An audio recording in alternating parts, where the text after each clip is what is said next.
So, over many years, the Global Skills Matrix has been created through the most extensive research I think we've ever seen in this profession about the administrative support career. And the World Administrators Alliance, which Lucy is a huge advocate for and very much part of, have produced, I think, probably the biggest game-changing framework that we have ever seen in this profession. And I really, truly believe we all have a deep responsibility for promotion, for taking us to our HR departments, to our talent acquisition professionals, to our office managers, whoever is in charge of shaping this career. And this is really, Bonnie and I are here as kind of cheerleaders today, cheerleaders for the Matrix, because this is not ours, but my gosh, do we believe in it, and do we want to promote it? So I know that Lucy is going to bring it to life for all of us right now. And please, please, please, please, please ask questions, because without the questions, then we can't empower you to go out and spread the word, which is what we need. So please share it on LinkedIn today. Please share your findings from the webinar today. Please share the link with anyone you know might be or interested in being part of this change. So Lucy Brazier, Lucy B is she's funny name because Bonnie has to call us Lucy B and Lucy C. So Lucy B, will you share with us what this game-changing document really is when it stops being a document and starts to come to life? Oh, I would absolutely love to. And firstly, Lucy, thank you so much for the opportunity to share this today with this audience. And I'm so thrilled to have Bonnie here as well, because obviously she's also been fighting the fight alongside me for the last 10 years to get this profession really recognised for what it is. And usually on these chats, we just sit and chat, but actually what I really want to do is to talk you through it. And to do that, I am going to show you a very short presentation, because I think this needs it so that you can see what I'm talking about. I actually need for somebody to allow me to share my screen, if that's possible. It's telling me it's disabled. But if I tell you the story in the first place as to how it came into being. So back in 2015, I was chairing the World Administrators Summit. Now, the World Administrators Summit is very much like the G7 for this industry. It is the heads of the associations from right the way across the world. And when we sat down to talk about what we could do to professionalize this great profession of ours, the thing that was front and center was the fact that there was no clear career progression for assistants. And the problems then meant that businesses didn't really know how to utilize you. They didn't know what you did.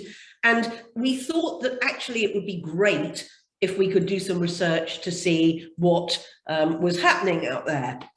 Now, let me see now whether I am actually able to share. There we go.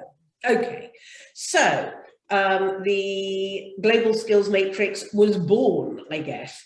Let me talk to you about the World Administrators Alliance. The World Administrators Alliance is behind the World Administrators Summit, and they are looking after, as a kind of umbrella organization, all the associations right the way across the world. And they're coming up with some wonderful things. And Global Skills Matrix is part of that, but they've also done papers on diversity and inclusion and on workplace bullying, which I know is very close to Bonnie's heart. And also on the way that the industry is portrayed. And so World Administrators Alliance are the people who have been behind this, and they've been pushing it every step of the way for 6 years. So after we went and did this meeting in Papua New Guinea, they went away, and between us, we put together, as Lucy said, one of the most extensive pieces of research that has ever been put together for this profession. And off the back of that, there were these statistics, which quite frankly, I think are appalling. And it really proved that there was a job of work that needed to be done. So the research showed that there were 160 different job titles within this marketplace. Actually, we're now at 168, I think, because there are new ones being created all the time. But if I say to you, if you're in the UK, you can be a PA and you can work on reception, or you could be a PA and work looking after the CEO. But a PA in America is somebody who looks after somebody of high net worth or a celebrity, and the term is more likely to be administrative assistant. And in Australia, an EA is quite often lower than a PA. And then in Europe, the term is management assistant. So even before you get into the myriad of other titles, we've got trouble, right? Because it's unclear how you move from one place to another. 58% of you felt that they were underutilized.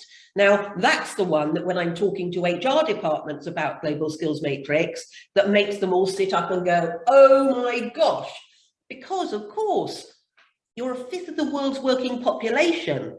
That's 500 million of you. And you know, if you're being underutilized, that means they're paying you salaries and you're not feeling you're fulfilling your potential.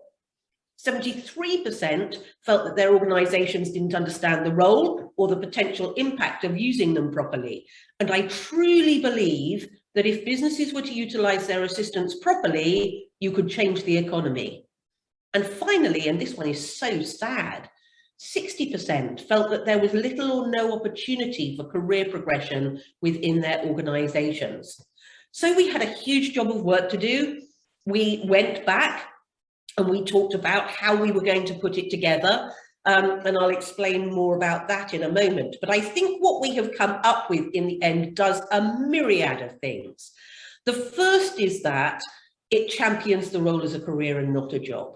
Because for so long, businesses have seen assistants as somewhere outside of what's going on in the main body of a business. You are seen as support. And actually, when assistants roll up their sleeves and get their hands dirty and really become part of the business and true strategic business partners, that drops directly to the bottom line. It's driving discussion on career pathways and performance and salary expectations. And we haven't put salaries into this document, but that's because it's global. So if you think about it, for example, an assistant in Kenya would be paid something very different to an assistant in the US. But at the heart of it, to me, is performance. It's about businesses understanding how to look at what their assistants do and make sure that they are utilizing them properly, and that every assistant, no matter what your level, is able to strive for excellence and can see exactly what that looks like. And that makes it really easy for your businesses and for HR in particular to be able to see what their administrative function is capable of and who is performing. It's going to provide a structure for skills training, for personal development, and that's going to add organizational value. And for us trainers, we're going to have to start advertising to say, this is a training course for a level 3 or for a level 4, or this is a training course that's going to take you from a level 3 to a level 4. It's going to support recruitment and role profiling because it's going to identify all the skills needed at each level. And I know Lucy's going to talk more about that when we move past me doing this presentation. And finally, it's going to accelerate the development for internationally recognized qualifications and certifications within the training community. And in fact, another piece of the puzzle, which we will get round to doing, although it might take another couple of years, is to look at what credentialing is out there already and what qualifications are out there already and add that in. But we felt that especially at the moment, because we're being contacted so often by businesses who are saying, coming out of COVID, we want to make sure that we are fully utilizing our administrative function, that we had to get it out at this point. Because there has never been a more important time for assistants to step up and to do the thing. And we're in a period of enormous change within the workplace. So what's one more change? Now is the time to get this out there. So here are your benefits then. It professionalizes and increases role value it's a viable and structured career choice. If you're entering the profession, then you're able to see the pathway ahead. And what I'm so excited about is I think that it's going to mean that the kids coming out of school are going to look at it and see that it is a career of choice, and it's not just something that they might fall into. It gives you a framework if you want to change job. So if you're applying for a job in London or in Tokyo or in Hong Kong or in America or South Africa, wherever you are in the world, if you say you're a level 3 assistant, everybody should understand what that means. It paves the way for credentialing, as I just spoke about. It's very useful for HR. My HR people that I'm talking to are doing backflips, because very often businesses say, we want you to look at career pathways for assistants, but they're not sure how to do it because they don't really understand the role. And so this provides a framework, and it isn't just their opinion or an assistant that's trying to put something like this together within their own business's opinion, where they can look at it and go, well, that's just what you think. This is a piece of research that has been put together with the answers from thousands of assistants from across the world, and it's been signed off by the heads of associations from 29 countries. So suddenly you have the career pathways, you have the performance and salary expectations, and you have growth and development opportunities. And then it clarifies requirements when you're hiring assistants and when assistants want to advance through the levels.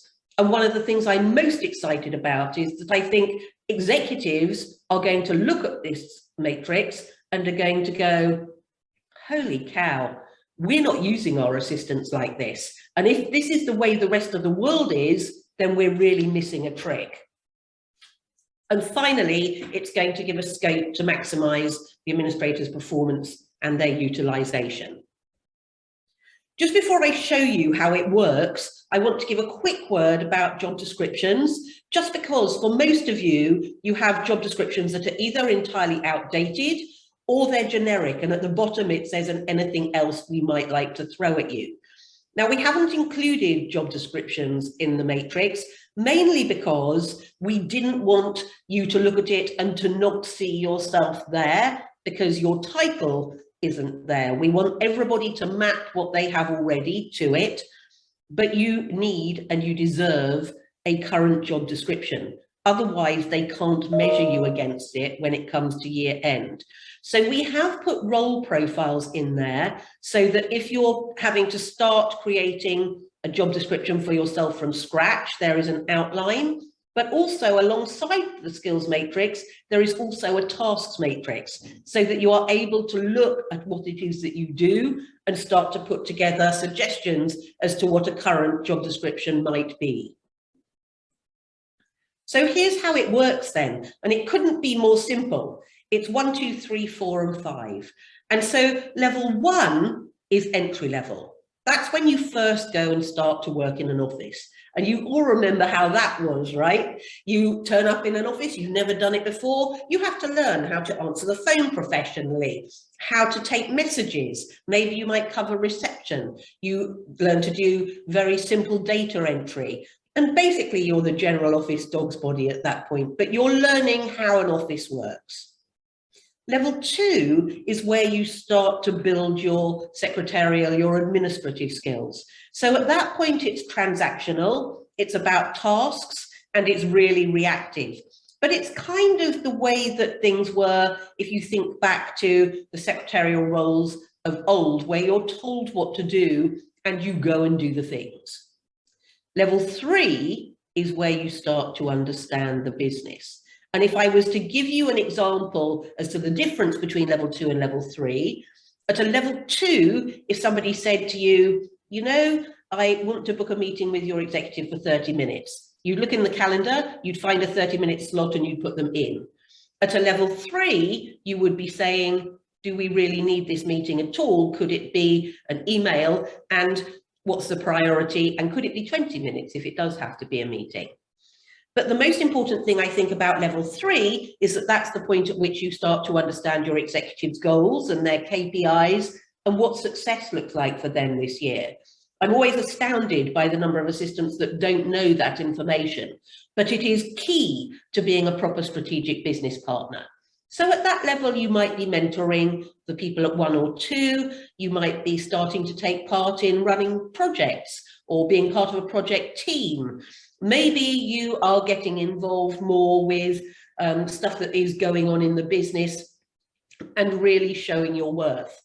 But I think level 3 is where most assistants get stuck, either because the business doesn't know how to utilise them properly, or because you don't feel that you have what it takes to do that step up and get to a level 4. And it's a big jump from a level 3 to a level 4, because a level 4 is a leader in their own right. They're strategic, they're fully proactive, and they are probably attending leadership meetings not to take the minutes, but to make a contribution. They're looking after C-suite or the board, they're handling governance, they're leading projects as opposed to just being part of it, and they are very much part of that leadership team. So why a level 5 then? Because most assistants who are getting to the top of their tree will be a level 4. But we wanted to include level 5 and the chief of staff role because in the States particularly, there is so much confusion and many EAs are being promoted to chief of staff because businesses don't know what else to do with them. And so they're giving them the title without understanding what the role actually is. And the role of chief of staff is as different as me saying, I'm a publisher and you're an EA. And lots of EAs are coming to me and going, well, I don't know why they got promoted because they're doing the same thing as I am. So we wanted to provide clarity there as to what a chief of staff is. It's a senior vice president position. You probably need training in people management, in change management, maybe even an MBA. But don't forget that an MBA is a Master's of Business Administration. And so there are assistants who have gone and done that additional education and who have made the leap into chief of staff, but it isn't a senior EA position. So let me show you then, we obviously couldn't put all the skills into the matrix. So what we did was to distill it down so that they are all grouped and so that hopefully you can see very, very clearly that at each level there is more responsibility, more knowledge needed. And we've done it this way because we know what your executives and HR are like. If we had come up with this huge list, they would have looked and gone, kill me now. So we wanted something that they would look at, that they would understand absolutely immediately. And don't worry about reading this in depth now, because I'm going to show you where you can go and look at it. But I'm also going to talk you through very briefly each of the levels and put the skills and the tasks next to each other. So those are the skills then, and you can see very clearly that there is at each level more responsibility, but of course you take each level with you. So by the time you get to a level 3, you also have the skills that you've learned at level 1 and level 2. And here is the task matrix, very similar. Of course, we've condensed it down and we've grouped them so that it's very, very easy to understand. And we know that every business is different and every business will have different skills needed and different tasks that maybe you need to add in. But as I said, by calling it levels 1, 2, 3, 4, and 5, you might as a business only have levels 2 and 3 or levels 3 and 4, and that's okay. But let's map what it is that you got to the matrix so that you become part of this global conversation and the global movement to make sure that everybody understands what this role is. So let's do each level very briefly then before we get into having more of a conversation. So you can see that at entry level then, you have got the communication skills, you're starting to learn about those, you're learning basic technology, basic social media. You can see it's all the really bottom end of the scale stuff that you need to learn when you get into working in an office.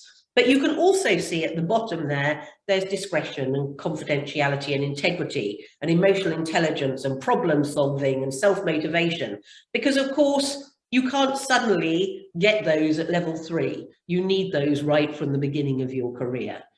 And if you look at the tasks, it's very clear. Again, it's the very basic office tasks that somebody's doing at that entry level. And of course, we're talking to education establishments about how maybe they can bring people in so that they hit the ground running at a level 2 because they have been taught this stuff in their general education before they join an office in the first place.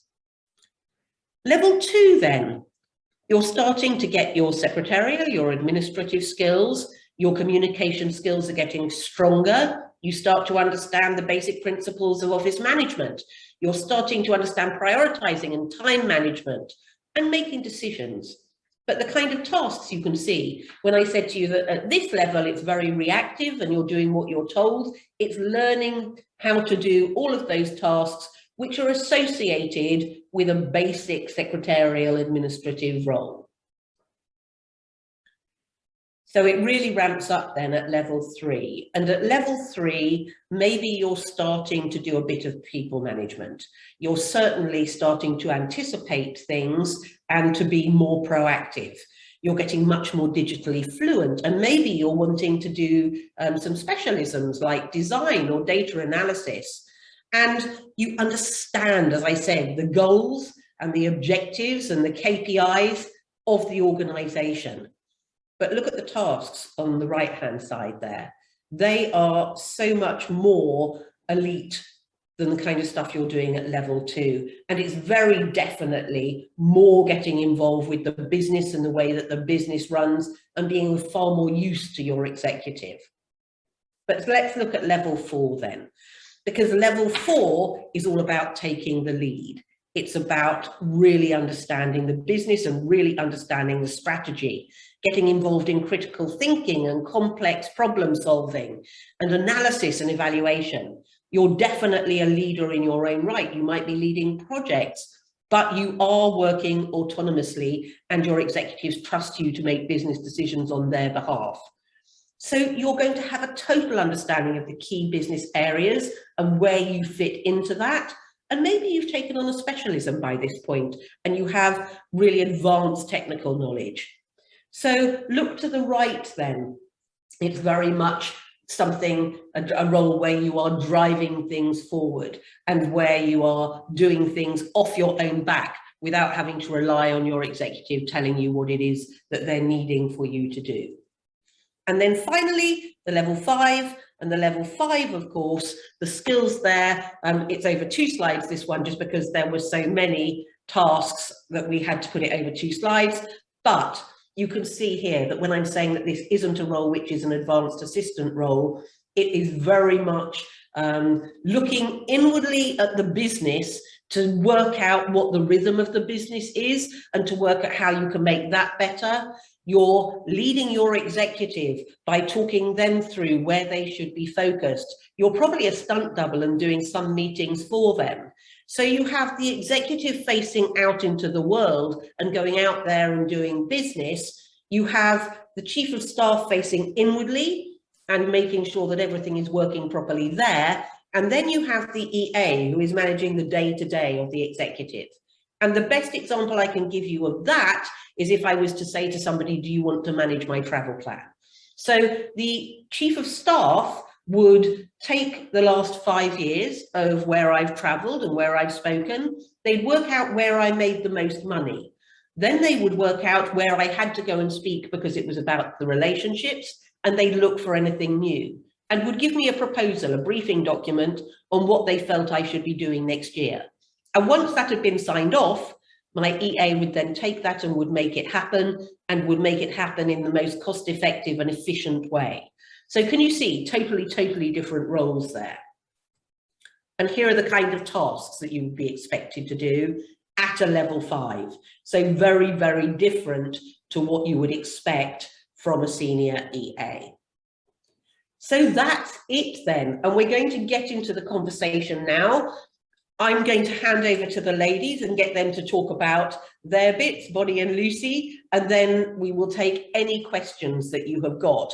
But I hope you will agree with me that the World Administrators Alliance has done the most phenomenal job here in driving the profession forward and in really getting to grips with this piece of work that should have been done long ago and which I think is truly going to change the face of the profession. Yeah. Brava, Lucy. Fabulous information. And while you were speaking, I was watching the chat blow up with lots of questions, valid, relevant, timely questions. And I think there are some ideas I want to share with you all now that I think will address some of the questions that are in the chat. And I want to begin by just saying that historically, this profession has taken a lot of twists and turns. And historically, this role in general has not been respected or valued across the board. And what has been so needed has been structure, has been an organization to articulate and describe what this profession is. It's changed radically over the last decade or so. So the questions you're asking in the chat are completely legitimate about the idea that, you know, CEOs don't necessarily talk very well with HR and recruiters, and that they kind of figure it out as we go. Every person on this call right now understands the phrase winging it. I did it. Every assistant gets that. We're in 2021 on the heels of this pandemic. We can't wing it anymore. And that's why HR directors who Lucy B and her team have been talking to have been celebrating this, because finally the matrix is providing language and some structure to what has previously been a chaotic, very fragmented idea that it varies from company to company. So let's just agree that we can't go from 0 to 60 in a second. We didn't get here to 2021 in a minute. So your questions are rooted in the idea that it's still going to be a process, but the matrix goes a long way to help formalize and professionalize what we all know is a legit profession. It is a career, a viable way to make six-figure salaries. So I want to take so that's important to say, I believe. Just to look back and think how historically we have not had structure. And now we are saying to the world's leaders, you need structure. And they're going to get it, but it's going to be a process. I think it's really important on the heels of this matrix, because so many of you are probably looking at it and have read it and think, all right, well, what do we do with it now? And in the training that I've been doing in the last 10 years, there's a pain point that I believe the matrix will address. And that is the pain point of pipeline. You know, many of you asked, how do you get from a level 1 to a 2, 3, 4, and 5? How do you move between them? And managers and other job families in companies have career paths. They have a structure for the pipeline. So the matrix is giving structure to what the role is. And I want to propose to you all that when a company, the great news is that the matrix opens up the conversation with HR and leaders. Okay, so you're having the conversation now, and you have a document that is so well put together that it creates the environment where you can have that conversation.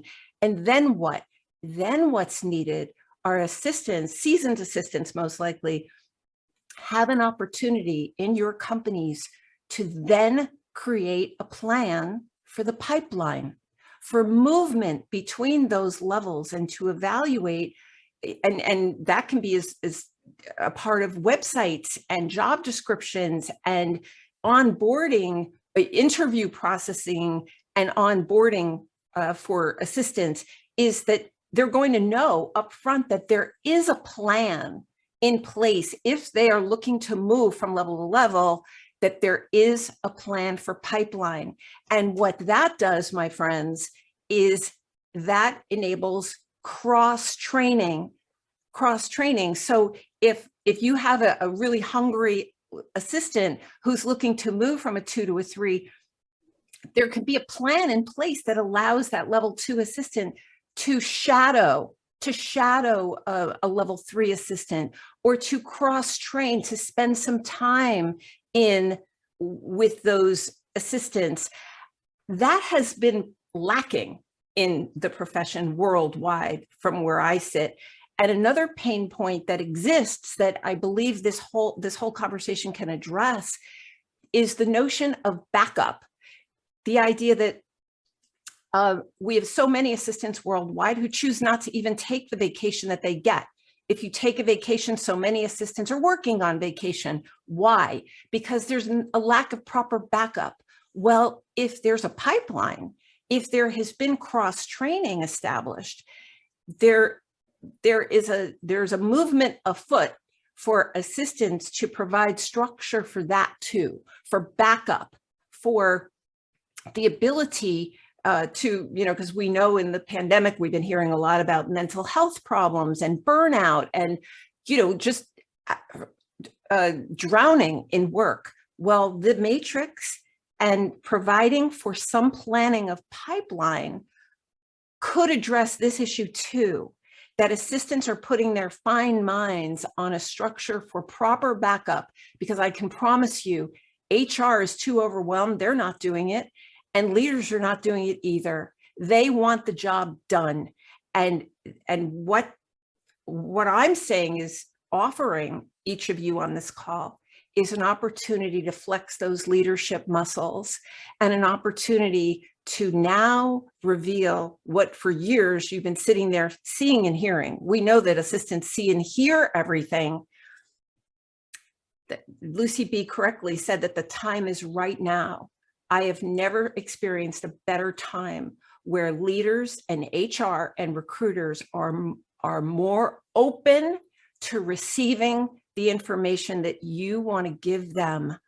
But may I caution us all, it is a process and it is a radical change from where we've come historically to what we're proposing now. So it's going to take a bit for recruiters to wrap their heads around this and HR and leaders, but it's a start. And I'm happy I lived to see the day. I truly am. So the time is right now that we have to begin the conversation and think through what are sustainable systems that can carry us through the decade. That this isn't just for right now. This is setting up a legacy for where we're headed into these next years. That's what I'm seeing. So we're going to have to do what you all do really well, and that is putting order to chaos. Oh, one last thing before I turn it over to the esteemed Lucy C. Job descriptions. Lucy B is so right that worldwide, you're sitting with job descriptions that are obsolete and too generic. My mandate to each of you is to put them together yourselves. No one knows better what you do than you. And job description equals money, compensation. So it is my belief that every assistant, if you are sitting with a job description that is not accurate, that it is up to each and every one of us to take control of that, to be the CEO of You Incorporated, and to create a job description that is accurate. And I don't care if it goes on for 4 pages. It may just reveal that you're doing 2 full-time jobs or 2.5 full-time jobs. And I suspect you're not getting 2.5 times salary, So thank you so much for this opportunity. And I turn it over to Lucy C. Oh, gosh. I mean, I don't know about anybody else, but I just feel I'm in the presence of probably 2 of the people that have changed this profession more than any others. And I'm certainly not looking to sort of jump on anyone's coattails here, because this is not my work. But I do want to speak just to recruiters today. And I want you all to speak to your recruiters. And I'm going to explain a little bit about what I mean. Right now in the UK, we have gone from absolutely the most difficult period in recruitment for PAs and EAs I have ever seen to the busiest that I have ever seen. So now is the time, because the wind is behind your sails. You have never had more say. You have never, ever had this level of you've never had this platform to create change, because your organizations are very keen to keep you. And there are plenty of other organizations out there that are very keen to attract you.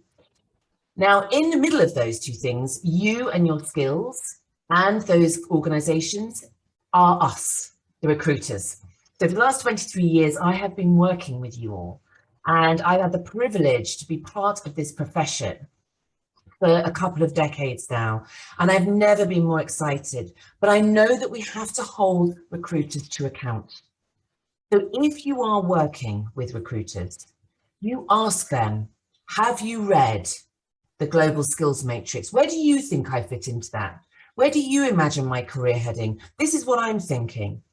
Because I tell you, it won't be long. Recruiters are very, very, very competitive people, okay? It will not take long for them to think, I haven't read it, I need to read it. What is it? What does it mean? Because for me, we have a duty for this profession to both read, understand, and share this information with as many people as possible. And Pippa, who works with me really closely, and I have been sharing it with every client that we work with. But it's Lucy B that will come and train your organization. So get banging on that door and share with your HR. I think this will be of real benefit to HR teams. So don't be scared. They're looking for this. So, and I know that's what you're finding, Lucy B, isn't it? When you're talking to organizations, they are saying, oh my goodness, thank you. This is turning a light on. Yes, they are, right? Yes, absolutely. And we've talked to some of the biggest businesses in the world already. And seriously, the light bulbs are coming on all over the place. Look, at the end of the day, what businesses really want is a world-class administrative function, which is underpinning everything that their executives are doing. And once they get their heads around the fact that assistants don't work for their executives, they work for the business, and that actually the whole thing is about saving time for the executives, almost being a tool, I guess. So the executives' time is freed up, and then money drops to the bottom line because the executives can go do the thing that they're paid to do. So once they get that, they start looking at this matrix and they go, holy cow, really? We are maybe, I mean, the number of businesses I'm talking to who are saying, well, we think most of our assistants are level 2. How do we go about getting them up to a level 3 and 4? Because if we could get our assistants doing that, just think about the difference in productivity for our executives. They are so excited about it. It's wonderful. Yeah, I could not agree more. And I think also, I just noticing a couple of people sharing, well, not all organizations, not everyone is ever going to be behind everything, but it takes a few.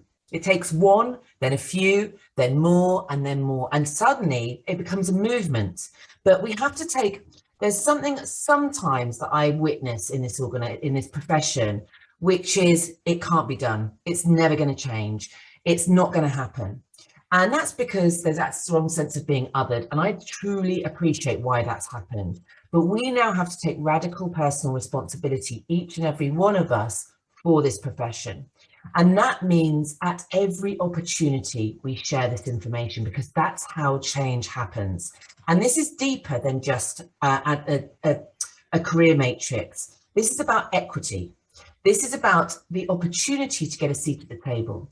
So if your organization is interested in diversity, equity, and inclusion, this is part of that. Because this profession has been othered, it has been separate.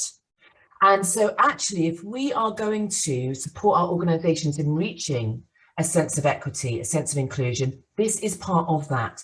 And the minute you mention to your HR team, this is part of diversity, equity, and inclusion, that may help switch them on to this is something that we need to read, that we need to take notice of, because it is deeper than that. And this profession, as Bonnie always tells us, you know, is not fairly rewarded, is 97% women. And as a result of that, potentially, that's helped to keep us small, to play small, not to use our voices. Well, now is the time, and things are changing, and you're being asked to be proactive. You're being asked to be business partners. You're being asked to move into that middle management, as Lucy B always said. That's where this role is starting to move into, and what will be demanded of you will be so great. So I really want to press home that if everyone, even on this call, it's 160 of you here right now, nearly 400 of you signed up, so you'll all get the recording. is if every single one of you shared this webinar or the Global Skills Matrix document with 3 or 4 other people, suddenly we've reached 1,000 people just from this 1 hour. Imagine that, 1,000 people in an hour have suddenly got access to this and can see the potential for change. But don't worry about the doors you knock on and that nothing's happening or they're not receptive, knock on another. But certainly for recruiters, ask them, have they read this document?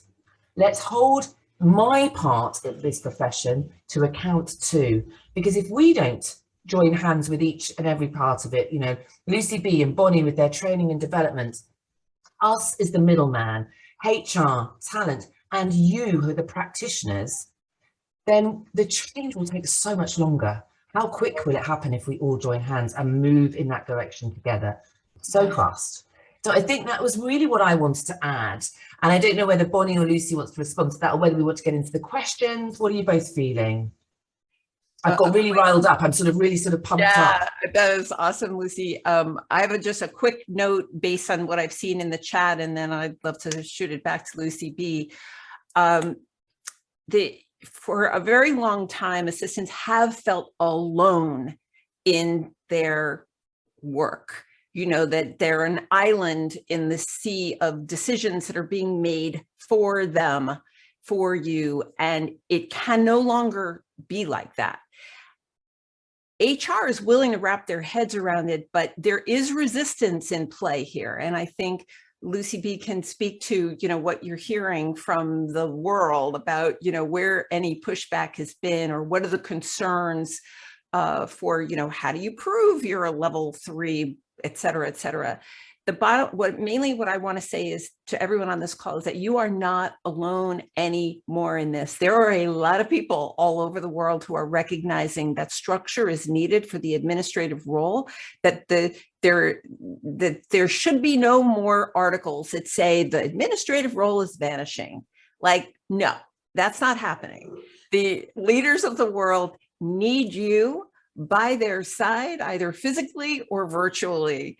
The role is not going away, but it is evolving fast and training is needed. So like one of the trends is, you know, annual training budgets so that it becomes, you know, historically assistants have not had training that was expected for you to get, and now it is. So 2021 has been called the year of the job description. I think 2022 could be the year of the administrative professional as a way to shape business in the world. So that's what I have to say. I'd love to turn it back to Lucy B. And Lucy B, just beforehand, before we pass over to you, what I want to say to everyone we've got a few comments saying it hasn't changed, things aren't changing. Look for the chink of light. Look for the chink, because that's where change happens. Change doesn't open, like Bonnie was saying, with big doors going, hello, let's take some, Right.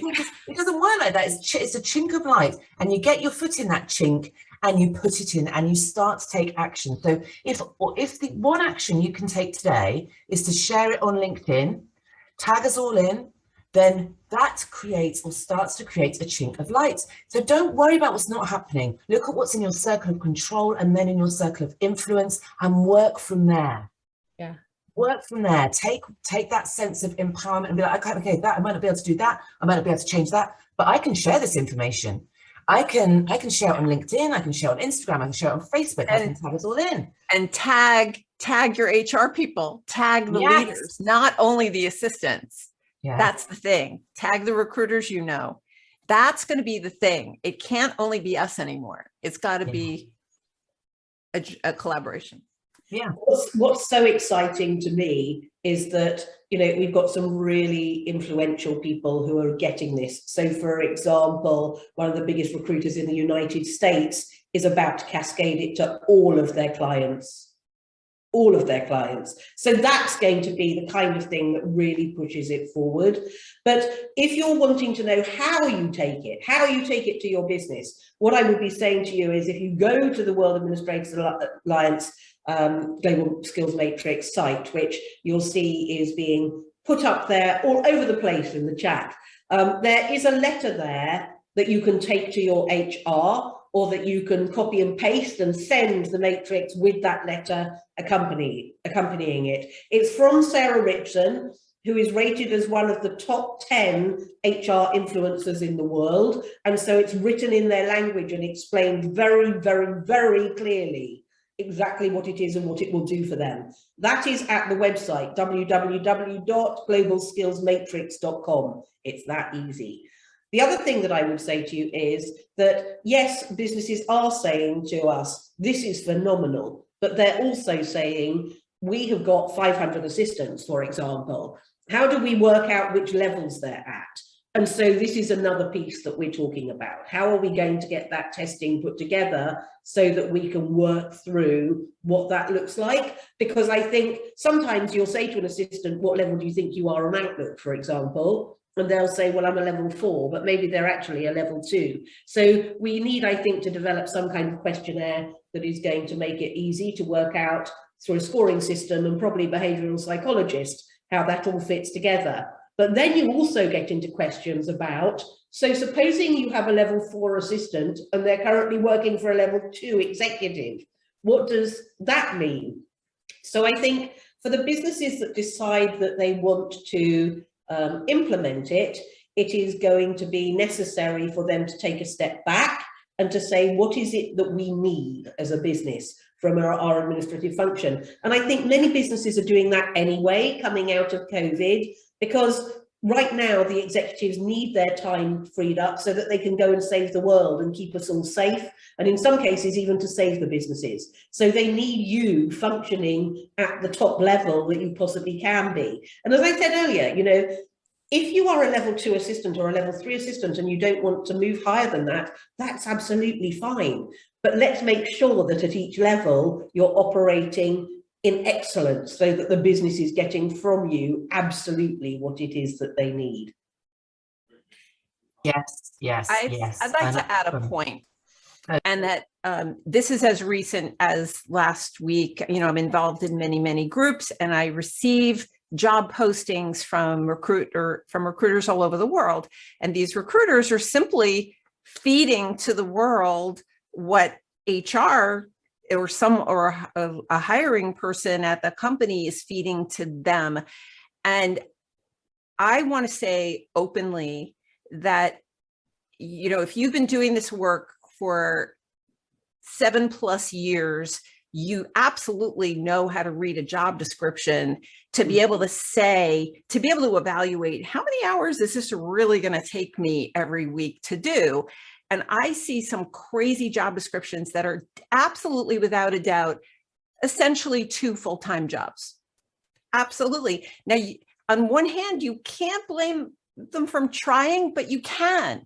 Like it seems to me these job descriptions, some of them are written by people who really don't know and don't understand what it will take for you to not only be in charge of events and be in charge of calendaring, but also do publicity and work on the website. You know, like you've read these kinds of descriptions. My main point about this is when you read job postings that you absolutely know are not realistic in a 40-hour work week, I believe it is our responsibility to say so respectfully. But, you know, essentially to say, you know, you're asking for someone with 10+ years experience, and I have that. And so I am evaluating this job description, and my professional opinion is that it is not viable in a 40-hour work week. I just feel like it's important to now call a spade a spade.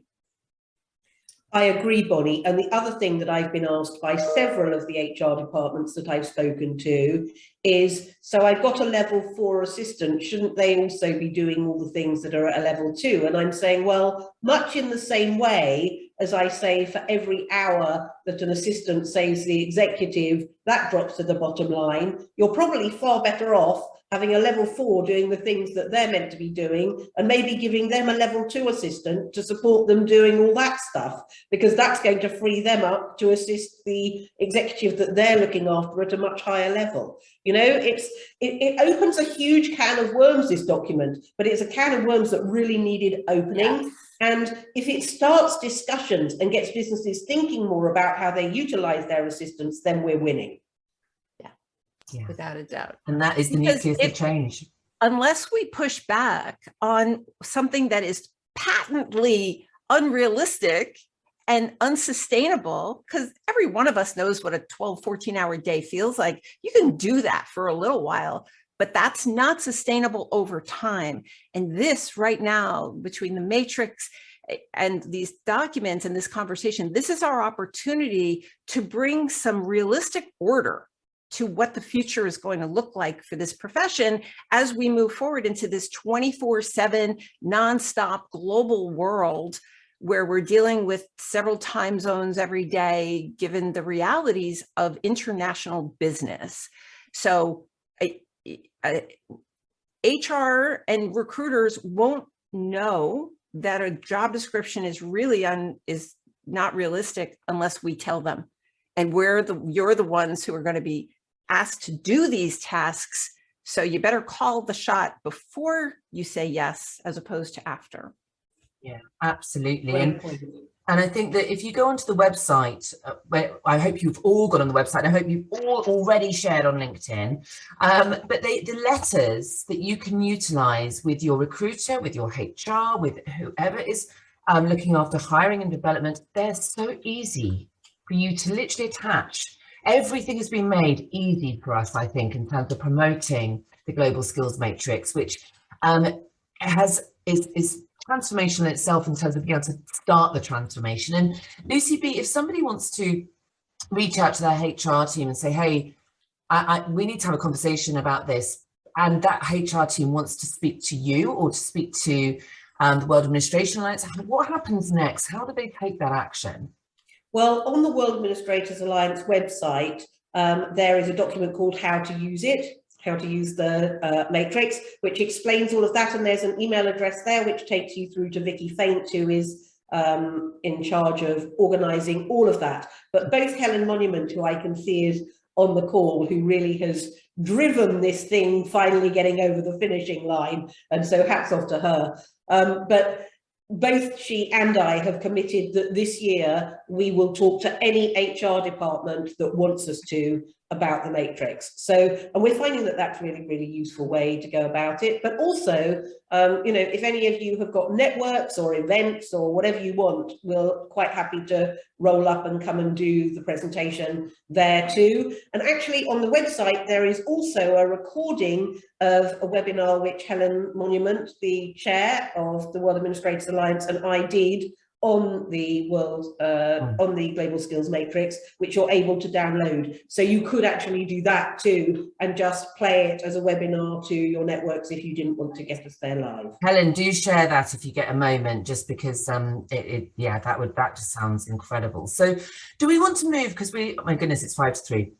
We've got a little bit. We allocated the women were for both Bonnie and Lucy. Before we came on, I was like, I'm not feeling too great, but I think the adrenaline's taken over. So we have allocated a good sort of 15 minutes or so, haven't we, to answer questions.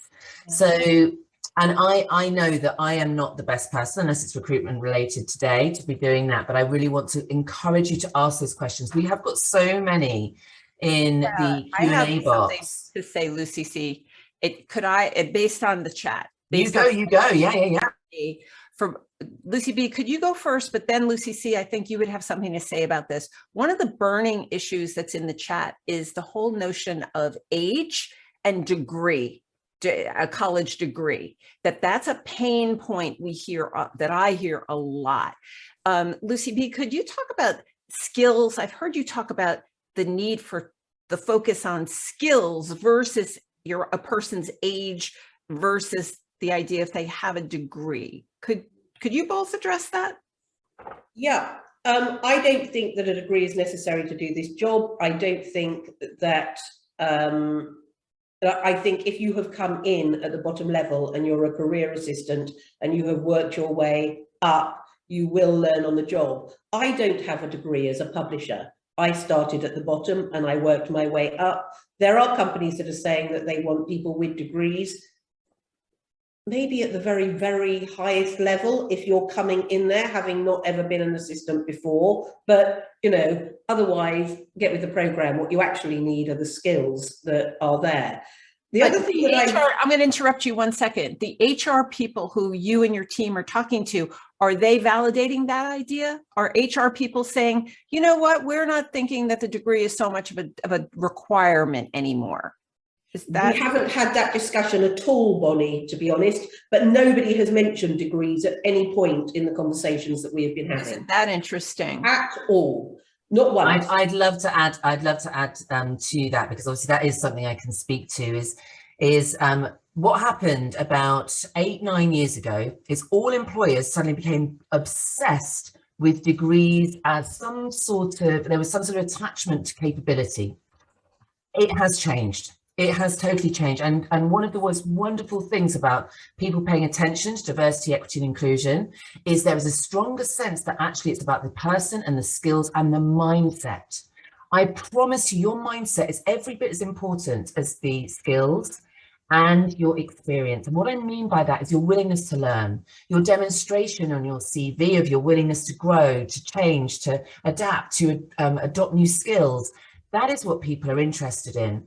And also, we also have seen there was at one point a lot of ageism in this industry. We've seen that slowly fall away, thank goodness. There is no room for that anymore, because actually we also know, and millennials have helped with this, that millennials have a reputation that has made it, I think, made age be valued again, which is really tough for millennials, because I think millennials are amazing. But because millennials tend to move jobs more often, because they tend to demand more, because they're used to using their voice more for what they want.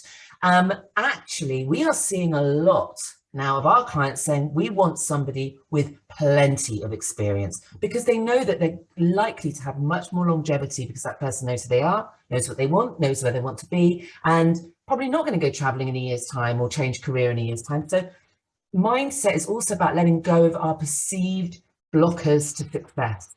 What we see, what we focus on, where our energy goes, then ultimately that's where our focus becomes. And if we decide it's about our age, it's going to be about your age.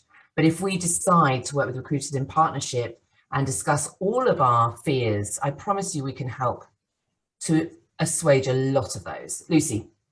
What I was going to say is that I don't think that skills matrix is about number of years of experience. Full stop. It's about how skilled you are and the tasks that you're capable of doing. I have met assistants with 4 or 5 years experience who are supersonic. I've also met assistants with 30 years experience who, quite frankly, don't have a clue what they're doing. And so, and obviously the flip side of that is also true. You know, there are some hugely experienced assistants that are in positions in their company where they're so far down the food chain compared to where they should be. That's why we've got the skills matrix, so that we can make it about your talent and your abilities, as opposed to about age and qualifications. Yeah. You know, go ahead, Lucy C. No, I want to share, Lucy B, what you just said triggered a memory that I had of, you would know the CEO's name if I said his name. And I remember being surprised why it took so many years for the assistants at that very major high profile company to receive any training whatsoever. And when I got a group of high level assistants alone, I asked that question. And what I was told was that that CEO had a bad experience with one EA in his career. And that experience, that singular experience, soured him so that he made a very universal, global decision that assistants weren't worthy of training. And like we know on this call, that's how humans work, that they make decisions like that. And that finally, his mind was changed. But I think it's all that to say, we each have a challenge on this call to meet people where they are. And your HR people, your leaders have a history of their own and their own fixed ideas, or what they think are ideas about, well, years of experience equals qualifications. They have belief systems, and the matrix can help open the conversation to help change minds. but we know humans, they're resistant to change. But we have, you know, just as we have history, and Lucy C, you were speaking to, you know, if we think it's about age, it's about age. Well, we have a lot of years of history thinking the way we think. And now we're deciding together that it finally is the time that this profession deserves the structure and the organization that is appropriate for the modern workplace. And so this is no small feat we're talking about here, and it's going to take a while, but I think it's important that we continue doing webinars like this to expose what's in play in the heads of the people who are going to be making these decisions, ladies and gentlemen. And we all do ourselves stories, don't we? We can all be guilty of attaching meanings to things, to make sense of stuff, and that we all do that at times, for sure. So Lucy, you were going to add. I was going to say, I agree with you totally, Bonnie. And what I was so excited about with the skills matrix is that they don't like change. They are resistant to change unless they can see what's in it for them.